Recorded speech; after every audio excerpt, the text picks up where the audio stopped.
Fusebox.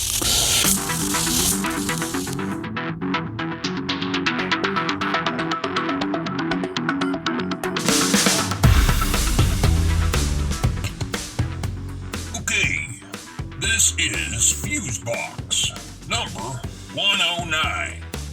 Whodathunkit. And you should be shaken and not stirred. I don't care if he is a fancy pants secret agent. This is, without exception, the worst way to make a martini. Just saying. Hello, friends.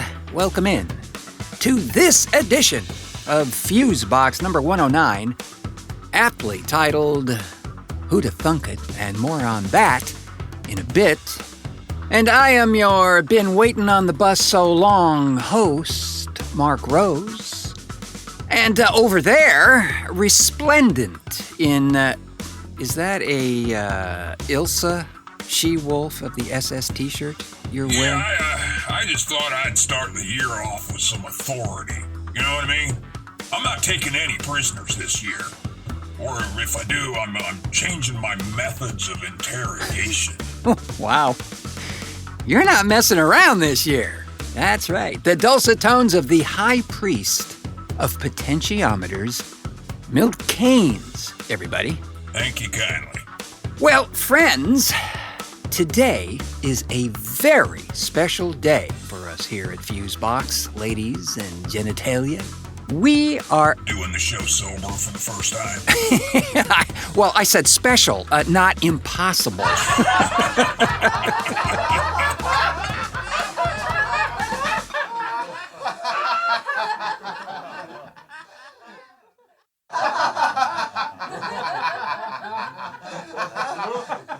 Yes, sir. That is the kind of biting humor that's made Fusebox the most important part of a healthy breakfast for 5 years. I still can't believe it, bro. Believe it or can't, Mr. Keynes, but it's positively true. Our little show here is... Now, has it been 5 years, or are we going into our 5th year? Well, I was about to say, our little show is now going into its 5th year, ladies and geraniums. Wow. Indeed.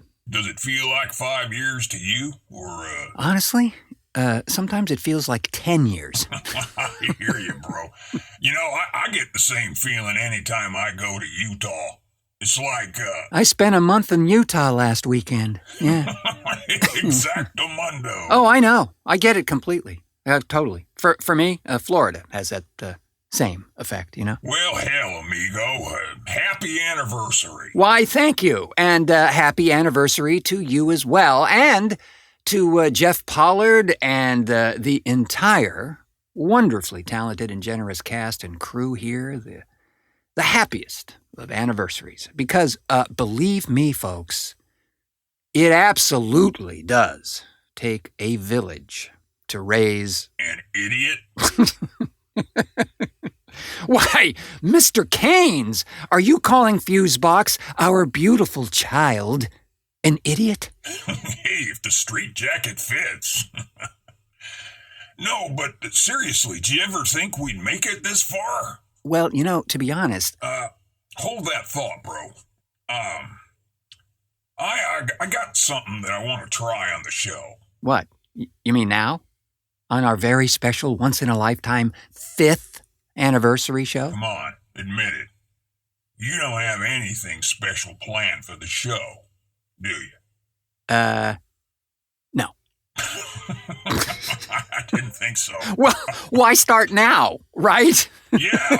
Why commemorate a milestone show by, I don't know, actually planning something out, you know? Precisely. Hey, you don't get to be where we are by having a plan. You know what I mean? Well, look. Here's my, okay. I've been thinking. Oh, God, no.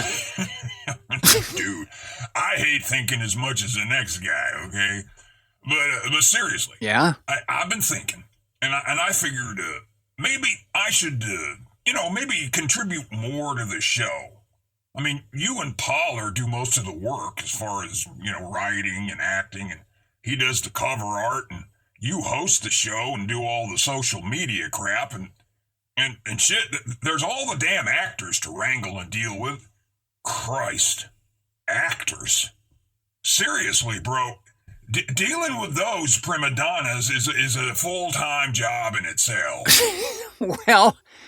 Well, I guess sometimes it can be a bit of a challenge, remembering all their idiosyncrasies.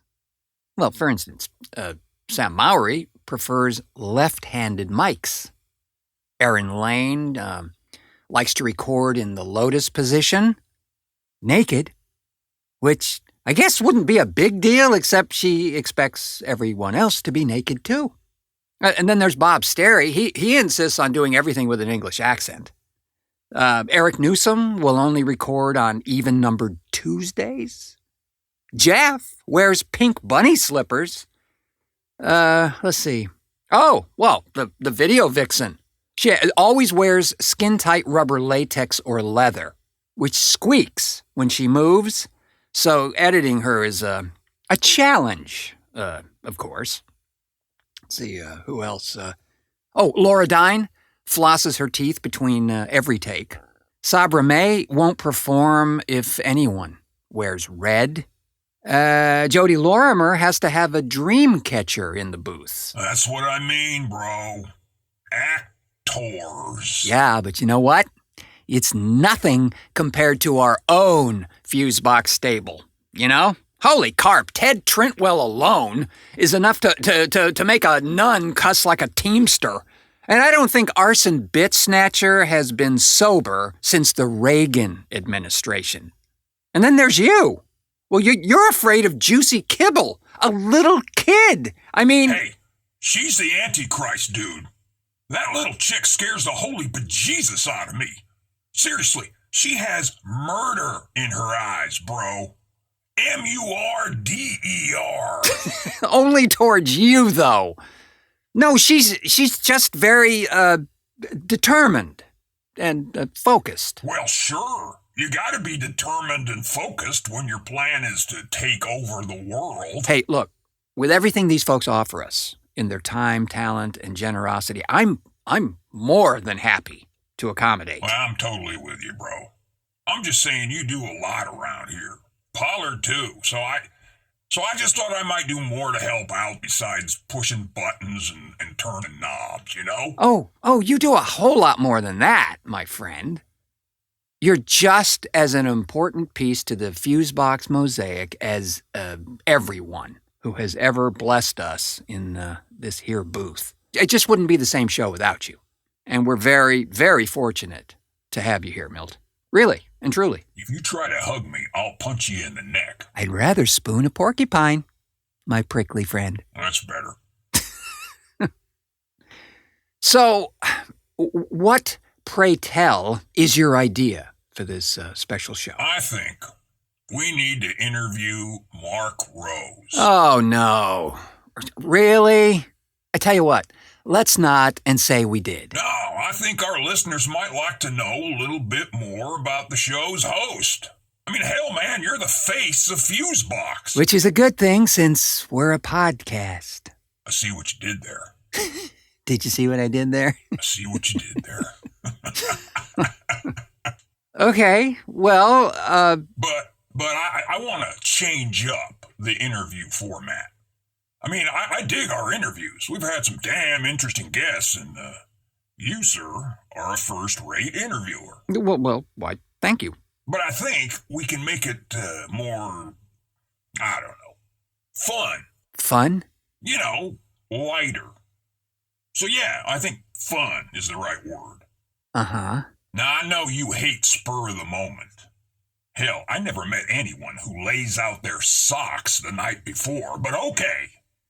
Anyway, my idea is to do a sort of a non-traditional interview with you. Okay. So, yeah. What the... Sorry. I have a prop I built to, Make it more fun? Yep. Make it more fun. So, what do you, what is that thing for, exactly? It's simple. I spin this wheel, and whatever number it lands on will be the number of questions I ask you. But, And if you refuse to answer any question, you have to face the spatula. face the spatula? What the hell does that... You can choose not to answer a question, but if you don't answer, then I smack you in the neck with the spatula. I see. And is that the fun part you were talking about? Well, it's fun for me. Uh-huh. Yeah. I'm guessing alcohol was involved when you came up with this idea, huh? I ain't gonna lie, bro. There might have been 1 or 12 cocktails involved. Uh-huh. So what do you say? Are you game? Why not? Now you're talking. You know, I can't believe I'm agreeing to this. Just answer the questions and you'll be okay. Otherwise... You look like you really enjoyed that. You also look like you've had a little practice. Just answer the questions and... Just spin the wheel. Here we go. I don't suppose I can have a peek at the questions first? You know, just... Not a chance. I didn't think so.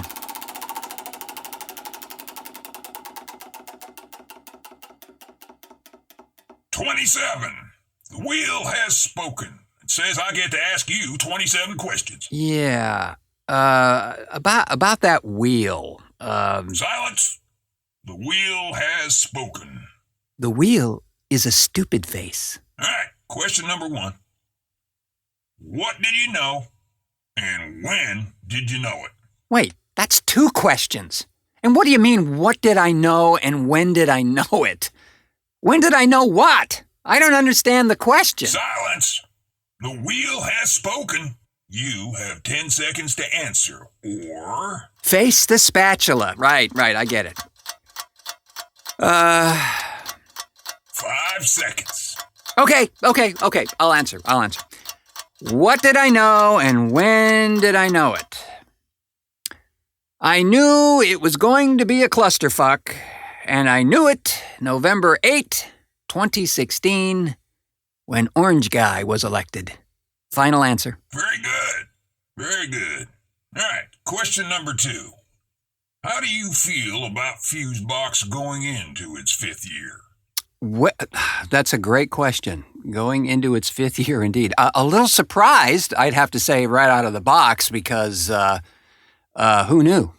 We were surprised that we got 5 years going here. Yeah, it's quite amazing. You know, and the story I like to tell is that this program was started as therapy. We've said it many, many times.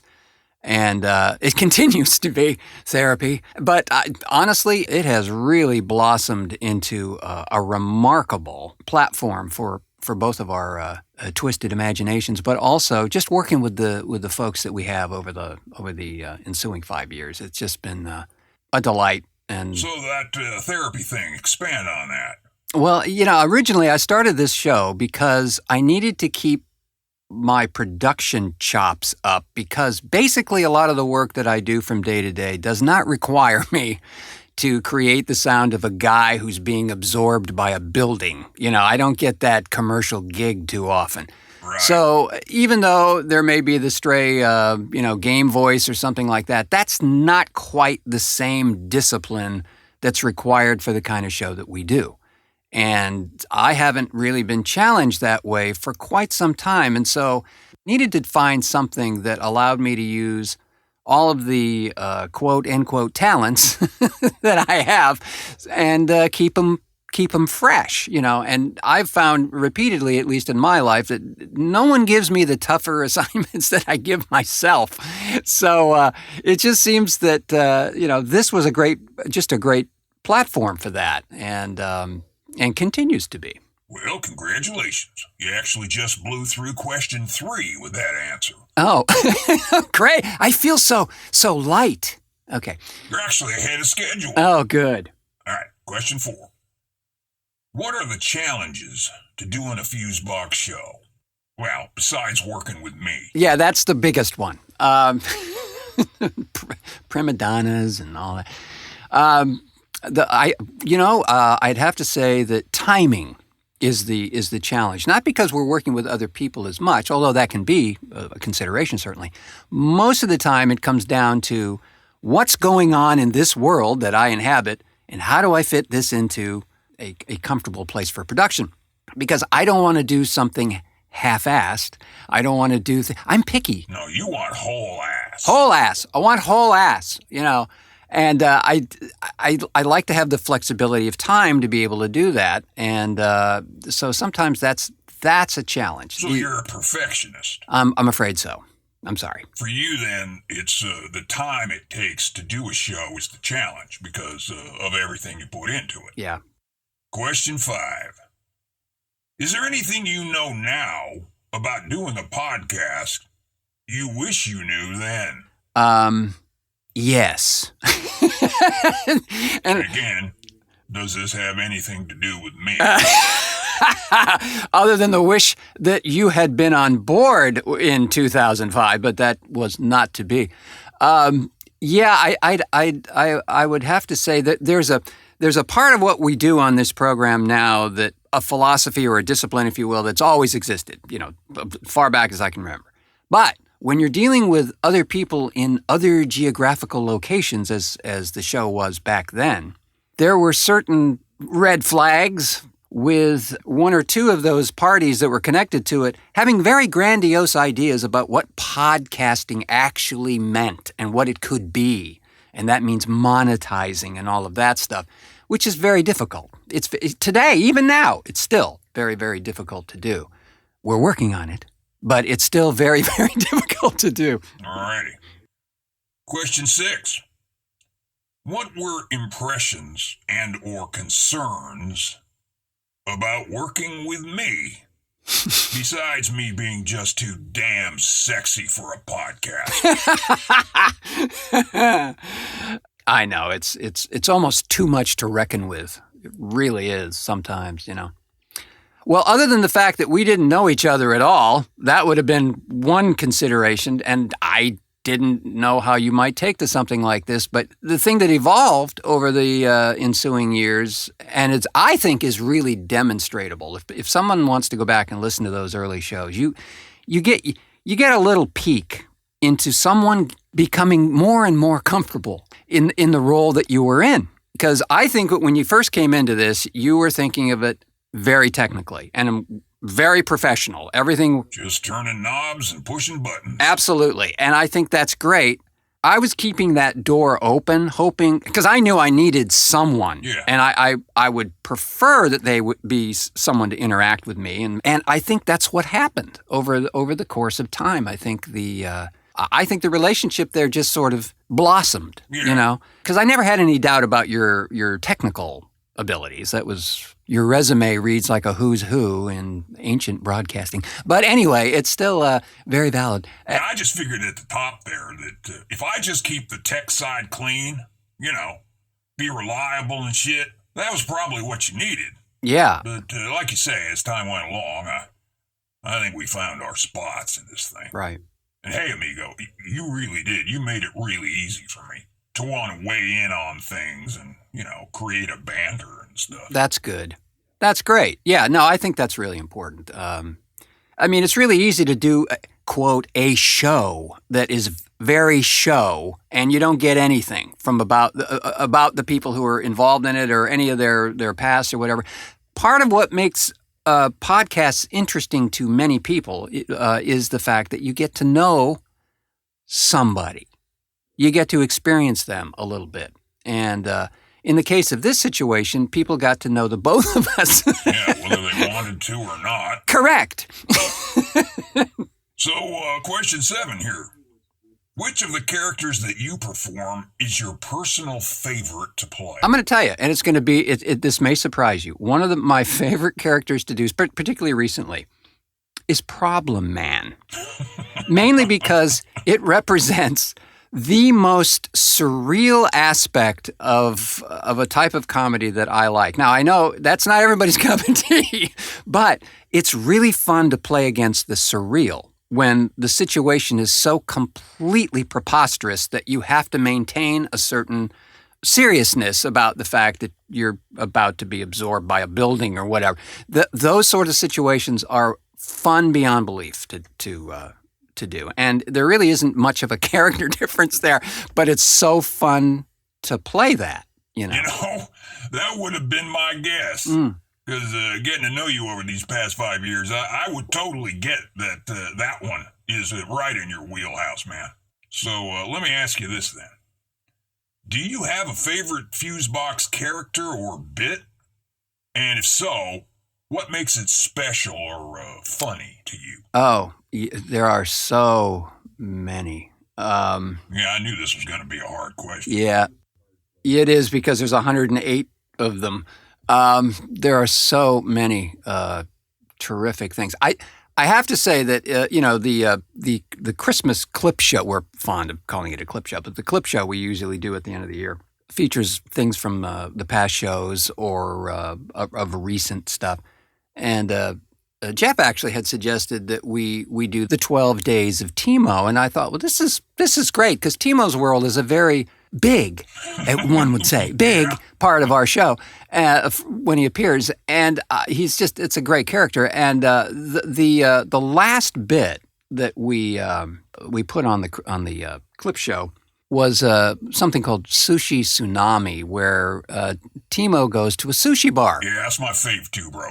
Of all the Timo's World bits, it's definitely strong. And again, I'm always quick to point out that what makes it for me doubly interesting is that no one is speaking English in this thing. As a matter of fact, they're not speaking a language that's actually understood by anybody. It's all conveyed through the international language of animation. So it's all about intention, and I think that really sells. I think it sells really well, and it's a fun bit to listen to. Has there been a favorite or most interesting guest for you to interview? Oh man, yeah, a couple of them come to mind right off. We did an interview in 2016, I think, with Elle Stanger, who is a political activist, writer, a stripper, a mom, and just a really bright gal. And she had some things to say about the whole adult entertainment business that was eye-opening, for sure. She was also very instrumental in getting several laws passed regarding the adult industry. Yeah, she was fabulous. And then also, I think another highlight was an interview that we did with the heir apparent to the Ed Wood estate, Bob Blackburn, who shared all sorts of fascinating things about Ed Wood, as well as Bob's longtime friendship with Ed's widow, Kathy. Yeah, both of those were standouts. But I gotta say, Elle was a whole lot more fun to look at. Well, yeah, I would agree there. We had the pleasure of having Elle in the studio here for the interview, so... I'm sure old Bob is cute in his own way. So, question 11. What initial reaction to the show, good or bad, surprised you the most? Another great question there, Milt. I have my moment. Yes, you does. This is it. Surprised me. We've had some cover art. Yes, we have. on this program that I would have thought, particularly in one case, would have elicited, I wouldn't say necessarily violent upheavals or anything like that, but there was a Donald Trump cover we did that involved the swastika very cleverly emblazoned on his head. Well, first of all, it was one of the better covers we've done, but I also thought that it would have incited more conversation, and I think people were just sort of... Negative conversation, right? Yeah, maybe. Yeah, negative or, whatever, but more interaction. And I was surprised that it really didn't, which told me something else, that maybe they were in agreement. That's right. Because didn't we see a spike in downloads when that... Oh, yeah. Oh, as a matter of fact, every time there is a Orange Guy cover, there's a little more activity and engagement for some reason. I can't explain it. Can you?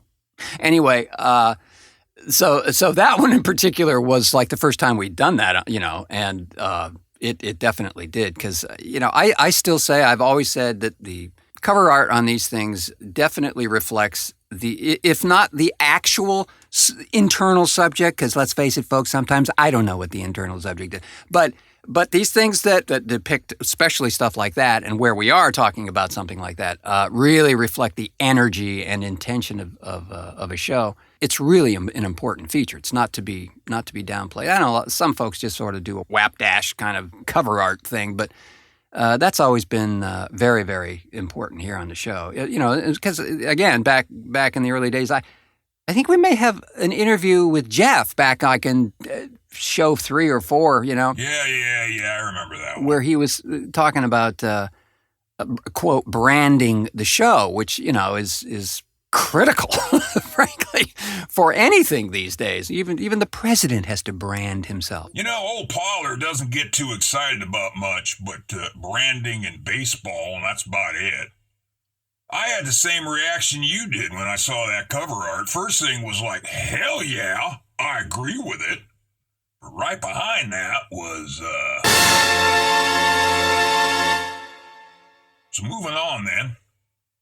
What was a personal highlight for you during the show's run? Oh, highlight.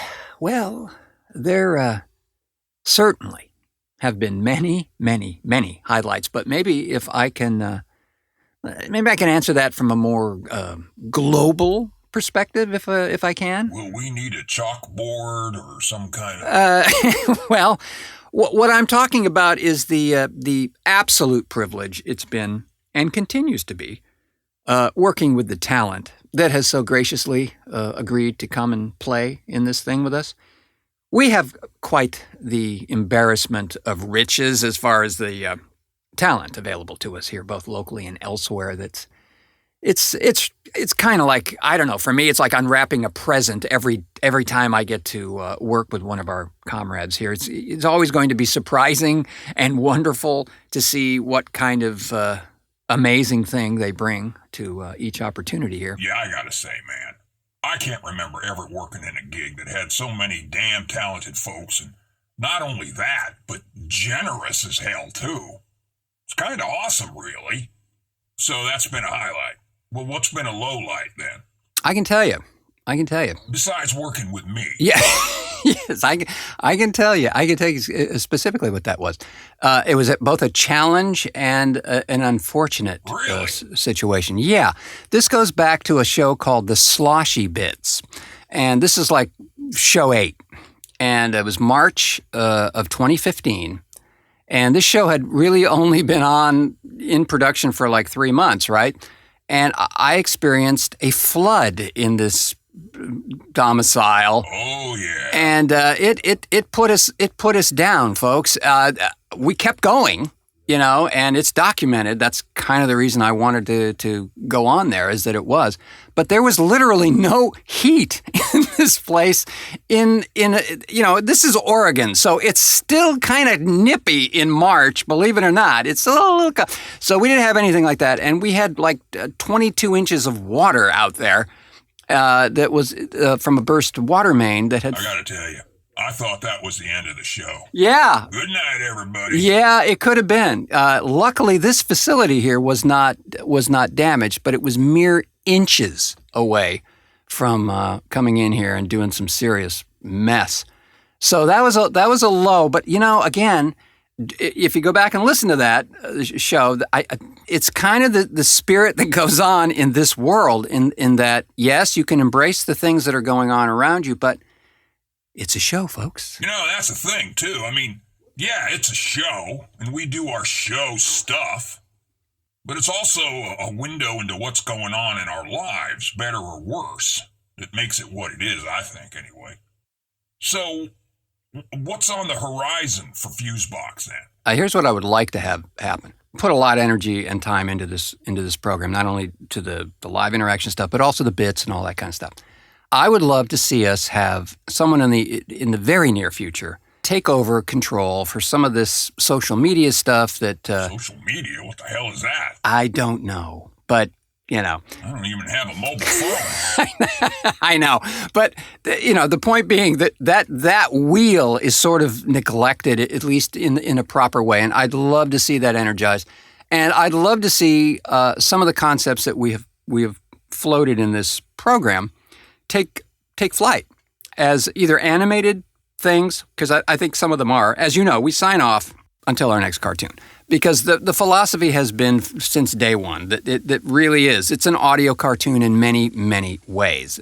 Yes, we can have somewhat coherent conversations like this, but other times... Wait, this is coherent? Well... No one told me. Okay, well, it depends how much hash you've had. But there are times where it isn't. A person is being turned into ground coffee or whatever. But right. It's okay to exhibit both of those things. And I love that. I love the removal of the fourth or sometimes fifth wall, because I think that's a good thing. But I'd love to see some of these concepts actually realized as animated characters. Frankly, I think this whole show could be an animated thing. I don't know. I'm crazy. That's a great idea. So, how do you hope people will remember the show? Say this thing ended suddenly because of a tragic blimp accident. How would you like folks to remember this show? As something that was extremely creative and fun. You know, because I think that is definitely at the part of it. We've been poignant from time to time, but I think overall the energy of entertainment is huge in this show, and in terms of just being a creative force, just having fun with it, taking the walls out. I was going to say, I didn't think we had walls. I know. Well, there's a guy that wants to build one, in case, I don't know, if you heard of him, yeah. Okay, question 15 then. Who is your celebrity crush you'd like to knock boots with? Oh, man. Well, listen, and this is no joke. I got to say, hands down, for me right now, it's Rachel Brosnahan, who plays Midge Maisel on the Amazon Prime series, The Marvelous Mrs. Maisel. She's cute as a button, got to say. And she's got spunk. Or maybe that's moxie, I don't know. But definitely Ms. Brosnahan. So you dig the redhead, huh? Well, it would appear so. I didn't know that was a thing, but I guess it is. And she was previously in a Netflix series called House of Cards, playing a completely and totally different character. And from what I've read about her, she was pretty much sure that the character that she was asked to audition for, the Miss Maisel character, came up. She was sure she wasn't going to get it. She was absolutely the wrong type for that character because she doesn't get cast for that kind of thing very often. Great choice and a great show too. So, you know, award-winning even. So if you haven't checked that out, folks, seriously advise checking out the Marvelous Mrs. Maisel on Amazon Prime. Rachel the Red it is then. Okay, so here's number 18 coming at you. Which superhero or villain do you most identify with? That's good. Doctor Strange. How did I know that? How did I know that? Yeah. I love Doctor Strange, but the movie not so much as I appreciate Cuthbertson. I think is amazing. That script was a little bit left us wanting, but the character, love that character. Love that character forever. Back in the 1960s, when this thing first came out, it was drawn by a guy named Steve Ditko, who was one of my favorite comic artists at the time, still is. He put the phantasmagorical into this character. It was completely metaphysical and completely out of its mind, and nobody had seen anything like this. Is before psychedelia. This is way before that. Yeah, you're using a lot of those $37 words again. I'm telling you, that's these mushrooms. They are so, so good. But anyway, definitely Doctor Strange. Question 19. Who would have won a fight between Robert Crumb and Stan Lee? I think it's Stan. He's fast, but I don't think, so Stan would take the piano stool and just bludgeon him, senseless. Oh, so Stan would have been a cheater. I think he would have just clobbered him, yeah. It's a horrible thought, but yeah, that's what it is. I don't really know either, really. But I have to agree. And even though Stan, apart from being dead, he was 112 years old, I'd still have to put my money on old Stan there. Yes. All right, question 20. You're a talented musician. So who are your top 5 overrated bands of all time? Oh, Jesus. Well, this is great. 5 most overrated. Milt, you should put this up on Facebook. That's not a bad idea. How can I create the most amount of chaos in a single post? Well, people get into fistfights over this. Oh, yeah. All right, well, let's see. Okay, a slight qualifier here. This first band that comes to mind didn't really start out as overrated, at least not to me, but became a radio-friendly mover unit when a key member left. The band was Genesis, and right after Peter Gabriel left, it went straight to MOR and mega bigness, and I think just lost a lot of the stuff that made them what they are. If you want to know what they are, check out Selling England by the Pound to see what I'm talking about, and then, Invisible Touch. You can see what the contrast is. Probably one or two folks who don't know who Peter Gabriel even is. Well, that huge hit, Sledgehammer, put him into the fast lane there, too. I mean, everybody had an idea who Peter Gabriel was at that point. And it could have had the same effect, but didn't. Okay. Number 2? Okay. All right, let's see. All right. Okay, again, it's going to be another similar thing here. The band, Fleetwood Mac.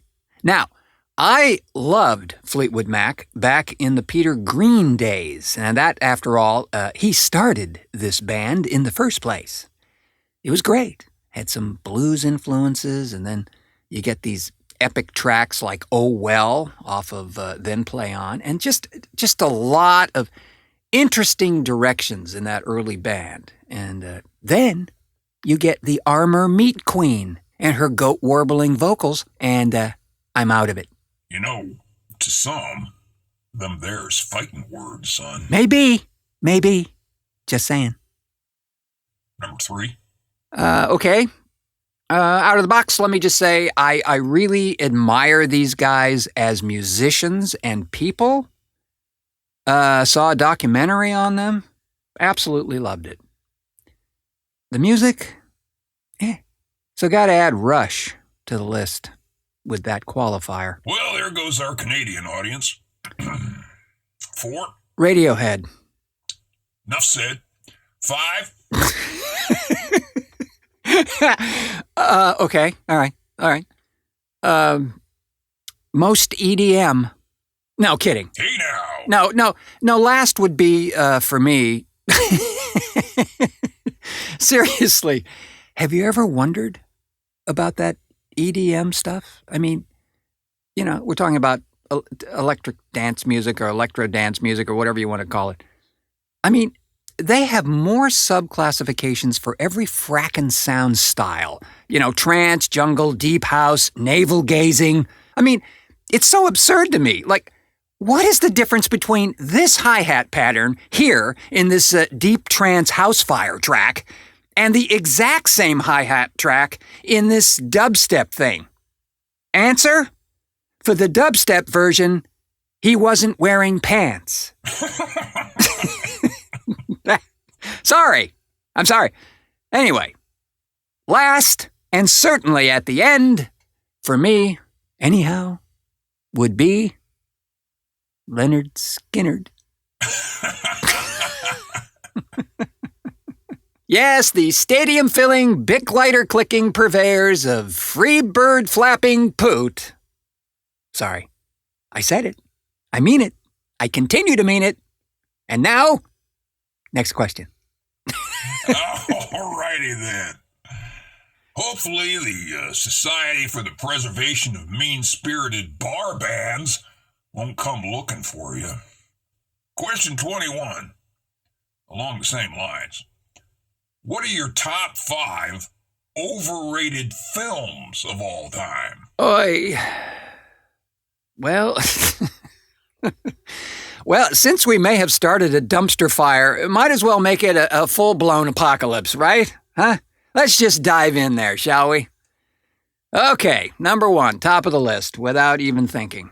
Gone with the Wind. You think? Yeah, sorry, never made it for me. It was huge in its enormous bigness.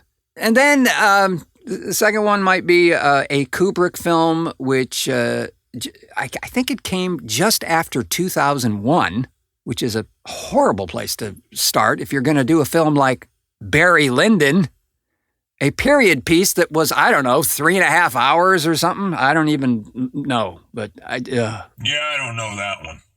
Big surprise. Yeah, we should all be so lucky. Well, and then there's this French film by a guy who was, actually quite brilliant much of the time. But this thing, made in USA by Jean-Luc Godard, I swear, man, I actually bought this thing. I tried watching it 3 times, and I just can't get through it. And I've been known to be fascinated by watching oatmeal boil. So... yeah, it's not looking good for old Jean-Luc there.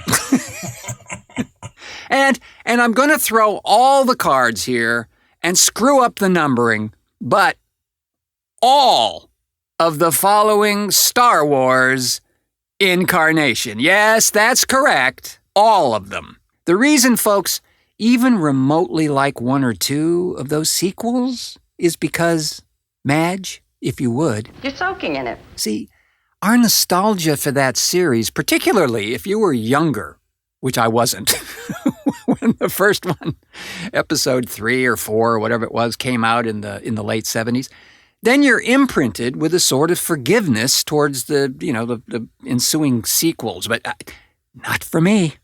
Some of the worst dialogue I have ever heard in my life in 1 or 2 of those things. Holy Christ. That right there, that's the sound of the remaining audience. I calls 'em as I sees 'em. Well then, moving on to question 22. Home stretch here, son. Mm-hmm. The Big Mac or the Whopper? What's the better burger? For me, the Whopper. Dang! I did not expect that. Now, I would have been prepared to wager just about everything I own, which isn't much, that you would have said never tried either one of them. Nope, the Whopper. And I had my share of them, trust me. And since you're so emphatic about that, I won't ask you to elaborate at all. Here's what I will elaborate on. The next time you're at a corner at a red light and there's a Burger King on the corner, smell deep. Smell deep into that smell. And you'll realize that the thing that you're thinking is broiled meat is burning plastic. I'm just saying. Just smell deep. Wait, what? Burning plastic? That's really what that smell is. Smell it deep, and you'll see what I mean. Just my tip. Little friendly tip. Wow. Well, more things to ponder while sitting at red lights. All right, question 23. What thought keeps you up at night? Well, it's not a fear as much as a thought-provoking notion, I guess. It involves this, quote, matrix we live in. No, not the movie. But the projected reality we all find ourselves in. That's right, I said projected reality. I question it all the time. What the hell is this thing that we're all living in? And is it real? Or is it Memorex? Really? Yeah.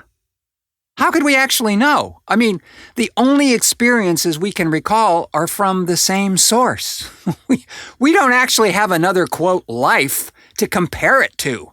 Not that that would be any proof either, but... So, like right now, do you feel real? Perfectly real. Do I? How would I know how you feel? Only you would know how you feel. How would I know? Exactly. Well, what do you hope the answer is? Well, my desire would be that we all generate this reality moment to moment. Okay. I'm going to let that sit right there. I got to tell you, I got chills on that one. Really? Okay. Question 24. Chemtrails, real or some crackpot hippie conspiracy theory invention? Milt, this should be your question. But all right, but let me say this thing. At least to me, this is not really a hoax. To be honest with you, the Air Force themselves even copped to it a few years ago, but stated that they were attempting to do ozone layer repair, right? Which sounds even more like a load of yak dwiffle, you know what I'm saying? No, I think they are real, and personally, I have no idea what it's actually for. I do. I know, but isn't this supposed to be all about me? Isn't it always? Indeed. Okay, since we're into speculation, here's question 25. Now, who would you rather fuck? Kellyanne Conway or Sarah Huckabee Sanders? Oh, dear God.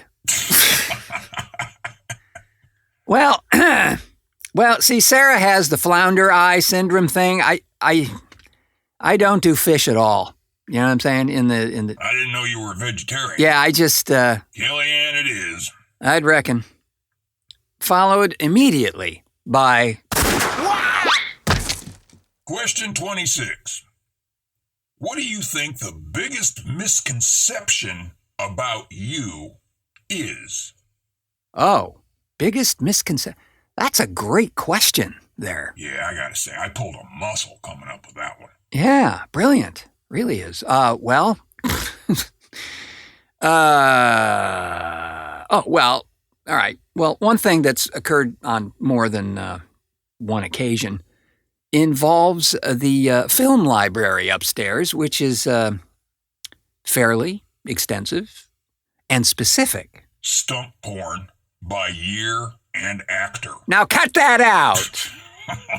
No, I think sometimes folks get the idea that I may like, this kind of mainstream thing, or maybe a thriller or a science fiction thing or 2 or 9, but when they get up there and take a gander at the range of weirdness on display from ultra mainstream to uber obscure, it's been known to cause a reshuffling of their ideas concerning my tastes in film anyway.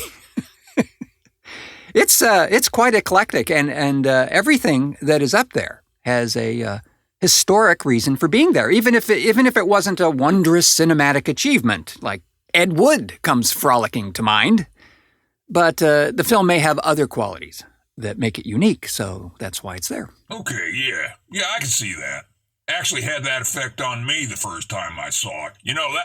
That was really early on when I was, first started working with you on this show.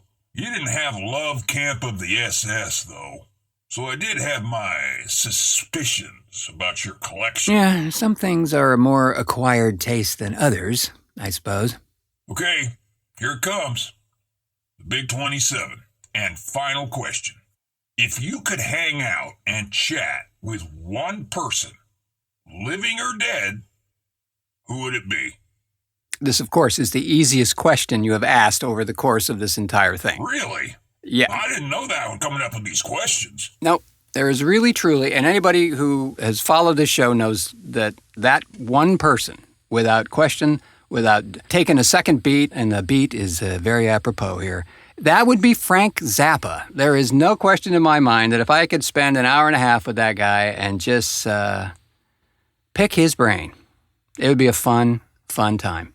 Beyond even the music, it was his philosophy of life, the credo that he used, which and I can tell you what his credo was, and I always love that. He says that the first thing you do in life is you don't stop.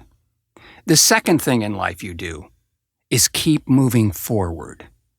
Now, anybody who says that's their credo, that's an awareness, is basically what that is. Eyes wide open. Yeah, that's a really good philosophy to have. Oh, damn. What? That's it. You're done, bro. Oh, okay, good. Great. Excellent. So what's the matter? You didn't get to face the spatula. I'm kind of disappointed. Well, there's always next time. I guess. Well, anyway, happy anniversary, amigo. You know, I've really had a great time, and I want to thank you guys for letting me tag along for the ride. It's been a smile, really. Oh, it has indeed been a very, very real pleasure, my friend. And I'm serious when I said we couldn't do the show without you. That is... Well, I appreciate that. This opportunity couldn't have come at a better time, bro. And like I said, I want to make a little more of an effort to do more for the show, too. Oh, so is that your New Year's resolution as we head into 2019 here? Hell no. My New Year's resolution is to have that threesome with Marcy and the video vixen. Yeah. What the hell was I thinking? Seriously, dude. Well, happy anniversary, Milt, and happy New Year. Right back at you, Padron. And with that will do it for us, friends. We'll take our anniversary wagging behinds out the door and right into oncoming traffic, but not before once again saying thanks to all of the folks who have helped us over these preceding 4 years and will, hopefully, agree to continue their generosity over the next incarnation of this program. Well, does that mean they have to die? Oh, I'm sure they all die a little every time they participate. You know what I mean? And of course, thanks as always to you, friends, for pushing play for the last 4 years. We wouldn't and couldn't do this thing without you. So thank you again for pushing play. I have been your already in progress host, Mark Rose, saying until our next cartoon.